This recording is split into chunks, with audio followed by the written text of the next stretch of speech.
Hi guys, it's Sophie. So I'm going to do a haul for you today. I don't feel like I've done one yet. I'm pretty sure I haven't done an April haul yet, so I'm going to call this my April haul. I've gathered a few things. It's not tons, but it is a few little things and kind of mix of things, some things I bought, some things I've been sent from publishers, so we'll get started. So the first one I was sent by Titan Books, and that one is called If We Were Villains by M.L. Rio. And to be perfectly honest, this one drew me in just because they said it was a bit like The Secret History, and the storyline's quite a lot like The Secret History, and I'm probably going to be disappointed. And I don't want to say that so early and be mean to this book and this author, but Secret History is so good that I can't help feeling like maybe the comparison might do it less favours than imaginable. But it still sounds really interesting. And the thing that interested me most, other than just the kind of, you know, bookish thing that reminds me of the thing I love, give me more, is that this is a story about a murder that occurs in an acting college, like some elite acting college. And all of the friends are trying to prove it essentially it wasn't them who's killed this individual, and one person goes to prison and we don't know whether or not they may have been wrongly convicted essentially of this murder. Now that in itself very Secret History-esque, right? But I think the thing that pulled me in the most is the fact that the author is actually a Shakespearean scholar, and they're all set around Shakespearean plays. Like all of the elements of the stories play with Shakespearean elements. And I'm really there for that. That was a bit of it that made me think like, should I, you know, it could just be, you know, just something that's going to feel fairly repetitive, I guess. But actually, I'm really excited for this. I really want to read like little nods to Shakespeare and like strange little plot points that might play with certain plays and stuff. I think that could be really fun. And it's been a really long time since I read Shakespeare, so we'll see, I might pick up a play and read one through after reading this. But yeah, this one is out. This one's out on the 13th of June. And the next one is another one that I was sent for review. And I was sent this one from Accent Press, and it's called Skin Deep. This isn't going to be the final cover, neither is If We Were Villains. And I said yes to this one because I think this is a hard book to do well, and I really wanted to give it a shot. It's essentially about a woman who is sort of very physically attractive and sort of modelled a bit when she was at university, and has gone on to finish her degree in art. I think she's a painter, and she paints portraiture. And she meets this child who is notably disfigured, and she begins to paint this child. Now, this book could go so badly wrong or right, I think, and I don't really know how it's going to end up yet. It could be like horrible tokenism and like, you know, like discrimination against disabled people. Like it could go so badly wrong, but it could also be a really nice way of exploring something, and I don't know what it's going to be yet. It's a fairly long book. It is nearly 400 pages long. But yeah, so this one feels like a bit of a sort of gamble almost, but I thought it sounded interesting and might have been worth a shot, so said yes. Let me see if I can find out when this one's out. This one's out on the 15th of June. Okay, and then on to the ones that I bought myself in this month. So the first one is a collection of poetry that I know I've already spoken with you guys about, and that one is Selected Poems by Frank O'Hara. I have read this one and really enjoyed his work. Yeah, it was just a really lovely way to spend some time. I read most of it sitting in my garden, which with wine, which obviously made it feel even nicer, but it's a really good collection. And I've never read him before, and it was lovely to actually get the chance to. So yeah, there's that one. And then the next one I have is the Encyclopedia of Early Earth, which I've also read my way through, by Isabel Greenberg. I read 100 Nights of Hero a little while ago now, last year, and realised through just going through my computer and looking at my reading list, I hadn't actually read a graphic novel yet in the year, and it being like the 4th month, I was like, I can go and get a graphic novel now. I always tell myself like they're so expensive and you read them so fast, but I love them. So I went out and I got this one, and yeah, it was just as lovely, really funny. It's beautiful inside too. If you haven't ever seen the insides, they're just so pretty. Like everything is so pretty, and I just love the art style. I can't see what I'm showing you, so if there's anything exciting, I apologise. But But yeah, it's just gorgeous. It was really good fun, and I'm really glad that I read it. I'm trying not to like wrap these up by accident, but yeah, so that's the other one that I got. It's kind of the first one of the 100 Nights of Hero, like those two kind of go together, but they don't really have to go in a specific order. They're just really good. They're really good graphic novels. If you like graphic novels and you have a little bit of cash hanging around, go and treat yourself. Maybe go and check them out at your library. And then the next one I picked up because I saw it, and I think I've spoken about this before, but I started reading this book and then I completely lost it, and never knew what happened at the end, and it's kind of haunted me a little bit ever since. But it felt stupid because I was really close to the end and I didn't want to have to buy the whole book again just for the end, and then I saw it secondhand and I was like, it's clearly time. And that's The Wasp Factory by Iain and Banks. I think I probably got to about here last time when I read it before I lost it, and I'm gonna have to start again because I don't remember any of it, but I think it's the only Iain Banks.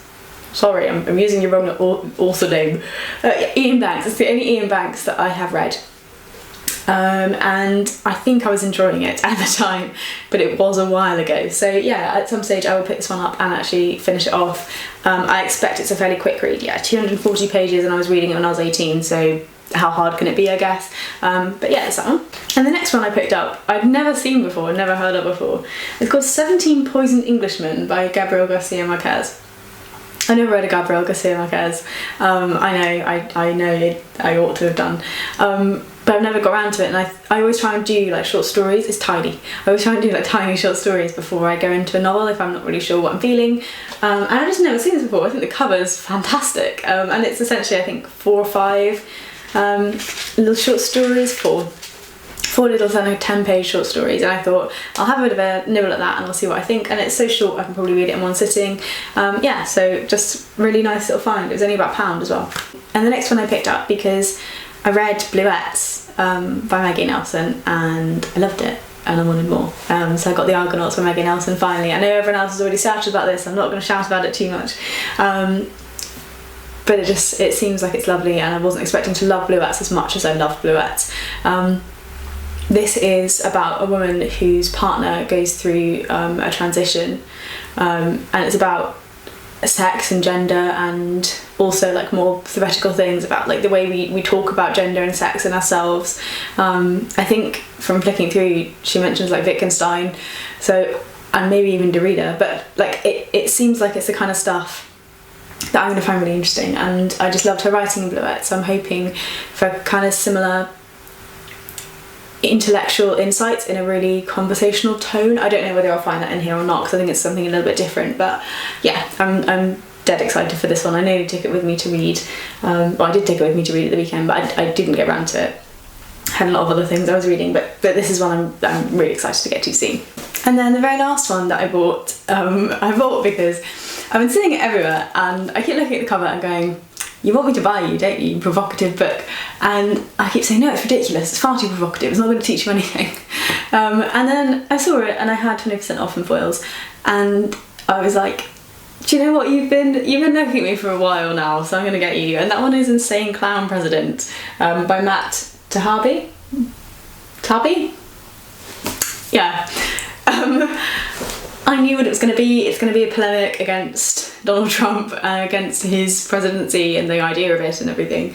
And I just kind of wanted a bit of a laugh. Like, it is really funny. I'm like halfway through it at the minute. I'll probably finish it today. It's really easy and really light. Well, it's light in tone. The kind of consequences maybe aren't so light, but yeah, so I've been looking at this one for ages, and there are loads of things at the moment that are kind of slightly humorous or very ranty. I learnt a new word. It's called philippic, and it's where you have an angry tirade at a person in a political party. Lots of philippics about Donald Trump. But I thought I would jump on this particular one's train just because I've been staring at it for so long. And it's good fun, it's funny. So yeah, it's not one that's going to change my life. I know nearly everything that's in there already because everyone knows everything that's in here already. But it's still cool to kind of read and just laugh through. He's very funny. He writes some very funny sentences in here. And whilst the kind of reality isn't funny, the way he writes it makes it very funny. So when he mentions about how the protesters at Trump rallies, Trump said, like, don't beat them up, but stand around them and yell Trump at them until someone takes them away. And like his description of them doing that made me laugh out loud in my house in the middle of the night. It's very funny, and makes it kind of somewhat palatable. So yeah. I don't know. I feel as though some people are going to be really pissed off that I'm reading this, but I'm afraid you're going to have to not be pissed off. I have nothing else to say than that. It's really funny. Even if you've supported Trump, it's still really funny, and like, because of how it's written, like, I can't imagine. It's so like polarized that I think that's part of what makes it fun. Anyway.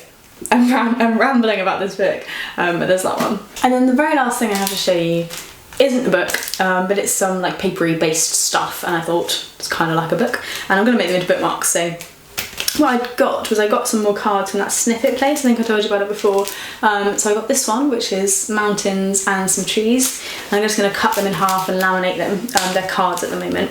I got this one, which is some little cacti, and it's all by Snippet Art, I think. I'll let you know if any aren't, but I'm pretty sure they are. Yeah, they were by the same artist. This one, which is like a little kind of jungle scene with cactuses in it. I really love this one. I think it just looks gorgeous. It's kind of layered, like it's not when you touch it, but it clearly looks cut out and layered, and I really enjoy that. And I got this little one, which is a little bunch of flowers, and I think all of those are really cool. I will find, there we go, snippetart.com if you're interested in picking some up for yourself. They do cards, postcards, and little kind of things, little kind of square, but tiny postcard kind of things, and I use all of them for bookmarks. So yeah, hopefully that has been fun to watch. I've rambled so much. I'm home alone at the moment, so I haven't spoken to anyone in a couple of days, and this is me like talking for the first time, and it's a bit weird, and I'm saying far too much, so I have to apologise, you have to forgive me. Hopefully I'll see you guys soon in another video, probably Man Booker stuff. That's all that's going on at the moment, but that may already have passed, I don't really know. It's all coming and going, I don't know what's going on, I'm clearly losing my mind. But anyway, I'll see you soon, hope you're well, and happy reading. Bye